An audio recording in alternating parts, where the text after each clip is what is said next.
राकेश टिकैत फिर से आंदोलन की धमकी दे रहे हैं और ये राजस्थान के सवाई माधोपुर में जाकर बोल रहे थे, बोले ट्रैक्टर फिर से तैयार करो क्योंकि सरकार ने जो बात एमएसपी को लेकर कही है उसमें अभी तक कुछ भी क्लियर नहीं है।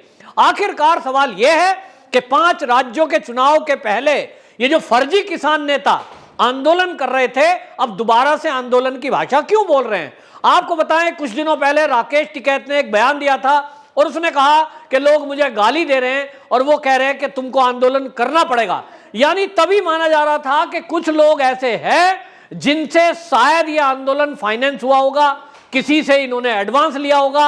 अब सरकार तो ये बीजेपी की हरवा नहीं पाए तो इनको ये कह रहे होंगे भाई आंदोलन तो करो क्योंकि 2024 में लोकसभा का चुनाव है और असली जो एजेंडा है वो तो 2024 का ही सेट करना है। क्योंकि ये राकेश टिकैत ने पहली बार नहीं है, जब दिल्ली के गाजीपुर में ये बैठे थे तभी ये बोल रहे थे हमारा आंदोलन 2024 तक चलने वाला है। इशारा पहले ही था।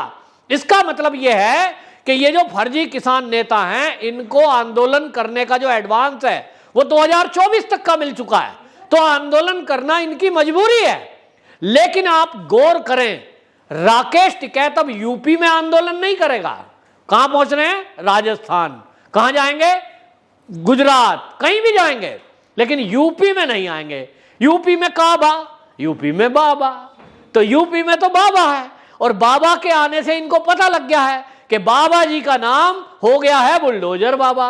तो अब ये अगर इधर को आए और इन्होंने कुछ इधर उधर कान हिलाया तो ये जानते हैं कि योगी जी कैसा इलाज करते हैं और इसीलिए ये आंदोलन की बात पूरे देश में कर रहे हैं। लेकिन ये जहां अपना गढ़ बनाए बैठे थे उत्तर प्रदेश में, यानी जहां से ये खुद बागपत, बड़ौद, शामली जो इनका एरिया है, इनका खुद का असर वहां कुछ नहीं हुआ।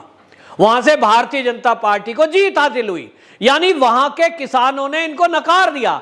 यूं कहूं, अगर उत्तर प्रदेश के किसानों ने राकेश टिकैत को बुरी तरह नकार दिया तो अब वो सोच रहे हैं कि यूपी में तो फ्लॉप हो गया, तो क्या करूं, जहां इनको कोई नहीं जानता वहां पहुंच जाए।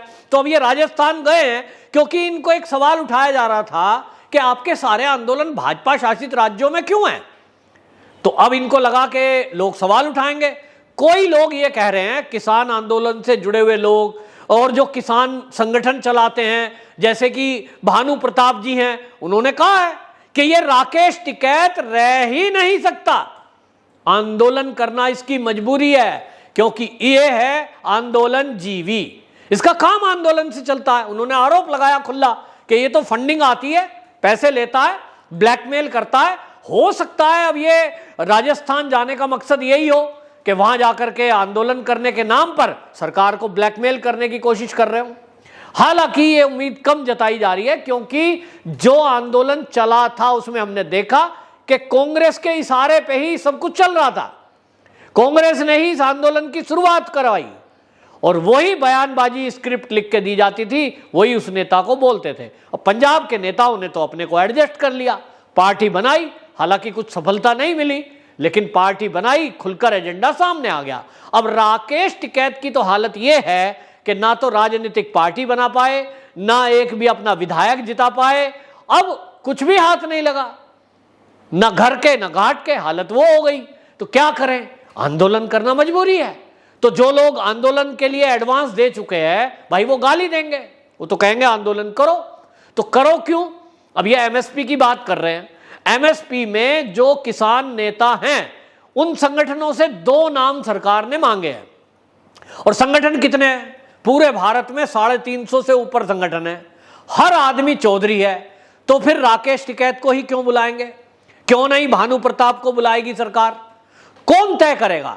ये सरकार तय करेगी कि 350 संगठन जो है उसमें से किस नेता को ये माना जाए कि वो जिम्मेदार है, यानी उसके फॉलोवर ज्यादा हैं, उसकी बात ज्यादा सुनी जाती है।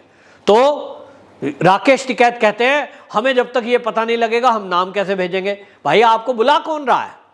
अब आप सोचते हो आपकी कोई पूछ हो नहीं रही, चुनाव में चमत्कार कर नहीं पाए तो आप आंदोलन दोबारा करने की धमकी दे रहे हो। ये देश के किसानों को समझना होगा कि वो इस तरह के नेताओं के बहकावे में ना आए, नहीं तो जिस तरह से कोविड के टाइम में लोगों की जान को खतरे में डाला कितने ही लोग कोरोना के कारण मर गए, उनका कोई रिकॉर्ड नहीं है। और ये लोग उस मुद्दों को छुपाते रहे। हत्याएं हुई, बलात्कार हुए और पैसे की फंडिंग विदेशों से आई, खालिस्तानी एंगल सामने आया, यानी इनके वश में नहीं है। लेकिन हुआ, देश विरोधी ताकतें एक्टिव हुई और आंदोलन के नाम पर देश में अराजकता फैलाने का षड्यंत्र हुआ। अब ये जब इन चीजों का जानकारी इनको लग गई है कि इस तरह के तत्व एक्टिव थे आपके आंदोलन के नाम पर, अब हुआ यह है कि इनके खिलाफ कोई कार्रवाई तो हुई नहीं है। तो जब कार्रवाई नहीं हुई, इनको लगता है क्या जाता है, फिर से कोई सड़क घेर लो, फिर से कहीं ऐसे आंदोलन कर लो, फिर से ट्रैक्टर की धमकी दो। तो सरकार को मैं कहना चाहता हूं इस चैनल के माध्यम से कि सरकार अपनी तरफ से एक सख्त मैसेज इन आंदोलन जीवियों को दे। मोदी जी ने एक शब्द तो दे दिया कि यह आंदोलन जीवी है। अगर आप समझ रहे हो कि यह आंदोलन जीवी है, यह आंदोलन करने के नाम पर ही अपना रोटी रोजगार चलाते हैं, तब आप इनके दबाव में क्यों आते हो? आपके पास फोर्स है, पुलिस है, करो बल प्रयोग। कोई भी व्यक्ति को सड़क घेर कर बैठने का कोई अधिकार इस देश में नहीं है। कानून सबके लिए बराबर है। और इस बार जहां तक आपको बता दूं, यह सरकार की मंशा है कि अगर इन्होंने कोई इस तरह की हरकत करने की कोशिश की तो अब इनके खिलाफ एक्शन लिया जाएगा। यह बात अलग है कि अब जनता पूछ रही है कि आप बात कर रहे हो किसानों के बिजली की बात, आप कहते हो किसानों को बिजली फ्री देनी है, रेट सबको एक होना है, राजस्थान में पानी की समस्या है, तो क्या आप राजस्थान में आंदोलन करोगे? तो राकेश टिकैत जी से जनता सवाल पूछ रही है, किसान पूछ रहे हैं कि जहां कांग्रेस की सरकार है, आप छत्तीसगढ़ जाओगे, वहां के किसानों का मुद्दा उठाओगे? पश्चिम बंगाल में जाओगे, वहां के किसानों का मुद्दा उठाओगे? या आप अगर गए राजस्थान तो वहां क्या किसानों को हक दिलाओगे? पहले वहां करो, फिर भाजपा शासित राज्यों में जाना। और अगर आपने ऐसा नहीं किया, इसका मतलब बिल्कुल क्लियर है कि आपका एजेंडा है केवल भाजपा का विरोध करना, भाजपा को हराना या भाजपा शासित राज्यों में अराजकता फैलाना।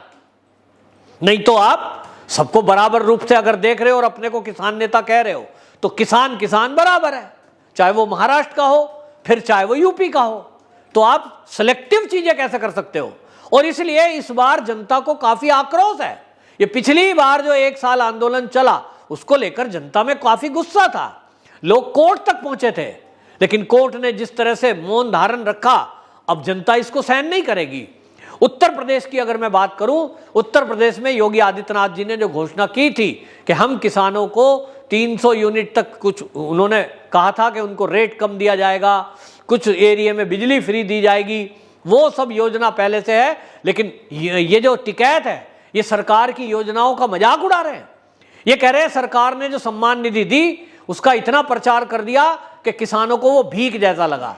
अरे राकेश टिकैत जी, आप उसको भीख बता रहे हो, और किसान को वो 18,000 रुपए जो साल के मिले, किसी गरीब से पूछ के देखिए कि जब उसके खाते में वो 2,000 रुपए आते हैं, गरीब आदमी जो गांव में झोपड़ी में रह रहा है, जिसके पास पेट भरने लायक बस थोड़ी सी जमीन है, उसके लिए वो 2,000 रुपए कितने होते हैं? दूसरी बात, आपने कहा भीख, लेकिन सरकार ने कहा सम्मान निधि। वो सम्मान निधि है, वो सम्मान राशि है, वो भीख नहीं है। सरकार ने जो किसानों के खाते में पैसा डाला उसको सम्मान निधि नाम दिया है, भीख नहीं है। भीख किसको कहते हैं? भीख उसको कहते हैं जो आप मांग रहे हो कि बिजली फ्री करो। ये बिजली फ्री क्यों करे भाई?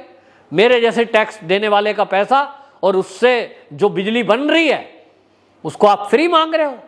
ये जो फ्री मांगते हैं ना, ये फ्री मांगना भीख है। तो क्या इसको छोड़ेंगे? इसको मांग करेंगे। और जो सरकार अपनी मर्जी से दे रही है, वो क्यों दे रही है? क्योंकि आपको जो बिजली के दाम देने पड़ रहे हैं, वो जो आपको बाकी चीजें महंगाई की वजह से असर कर रही है गरीब किसान को, वो असर ना करे, इसके लिए सरकार ने सम्मान निधि के नाम पर जो किसानों को मदद दी, उस मदद का अंदाजा केवल उसी व्यक्ति को हो सकता है जो छोटा किसान है, जो गरीब किसान है। करोड़पति टिकैत जैसे लोगों को क्या पता 2,000 रुपए क्या होते हैं भाई? उनके लिए तो 2,000 पान खा के थूक दें, वो सिगरेट पी जाएं इतने की महीने में, तो आपको लग सकता है। लेकिन क्या आप देश के किसानों की स्थिति को समझते हैं? क्या आप समझते हैं कि इस देश में ऐसे भी किसान हैं, अब राशन तो 2 बार महीने का मिल रहा है, वरना इसके पहले लोग भूख से मर जाते थे।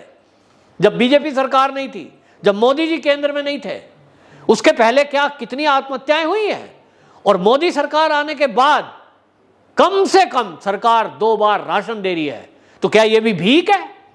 यदि राकेश टिकैत जी इस तरह की भाषा का इस्तेमाल कर रहे हैं कि केंद्र या राज्य के द्वारा दी गई सुविधाओं को वो भीख कह रहे हैं, तो ये उन लोगों का अपमान कर रहे हैं जो महीने का 2 बार राशन ले रहे हैं, जो मकान प्राप्त कर रहे हैं फ्री में, शौचालय का पैसा भाई वो भी तो फ्री है।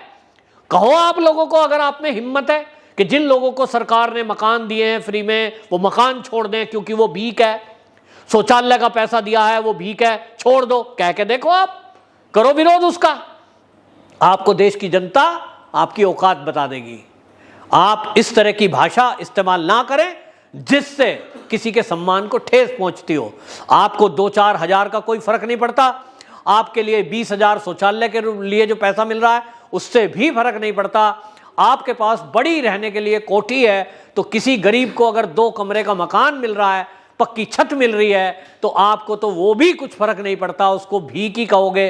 तो इस तरह से आप गरीब का मजाक उड़ा रहे हो। और ये राकेश टिकैत जी जो गरीब का मजाक उड़ा रहे हैं, देश के किसानों को समझना होगा कि वो गरीब का मजाक उड़ा रहे हैं। क्योंकि ये जो नेता बने घूम रहे हैं ना, ये आंदोलनजीवी, इनके पास तो चंदे का पैसा आ जाता है। आप देखें जितना आंदोलन हुआ है उसमें क्या हुआ, रसीद तो किसी की कटती नहीं, एक कॉपी रख ली और बस उसमें नोट कर रहे हैं। कोई 5,000 दे गया, कोई 10,000 दे गया, नोट है, कितना खर्च हुआ, कितना कितने करा, कौन कितने पैसे जेब में रखे, कोई हिसाब है? मांग के देख लो आप हिसाब, अगर आपको मिल जाए। तो देश के किसानों को समझना होगा। दूसरा, देश की सरकारों को भी समझना होगा कि इस तरह की ब्लैकमेलिंग की भाषा यदि कोई इस्तेमाल करता है कि हम ट्रैक्टर तैयार रखे हुए हैं, हम आंदोलन करेंगे, फिर से सड़क पे उतरना पड़ेगा, तो ऐसे लोगों के साथ सख्ती से निपटा जाए। राकेश टिकैत कहते हैं कि लोकतंत्र की जो रक्षा है वो वोट से नहीं होगी। क्यों भाई? ये देश हमारा लोकतांत्रिक देश है और इसमें वोट की ताकत से सरकार बदली जा सकती है, और आप कह रहे हो वोट से कुछ नहीं होगा। तो क्या बोल रहे हैं? वो बोल रहे हैं कि सड़कों पे उतरना पड़ेगा, क्रांति करनी पड़ेगी। यह है सरकार के प्रति विद्रोह। तो क्या सरकार इस विद्रोह करने वाली भाषा को इसी तरह से सहयोग करेगी, या इस पर मौन रहेगी, या इस तरह के आंदोलन की धमकी देने वाले और सरकार के विरुद्ध विद्रोह के लिए जनता को उकसाने वाले के खिलाफ कोई कार्रवाई करेगी? ये बड़ा सवाल है। वंदे मातरम।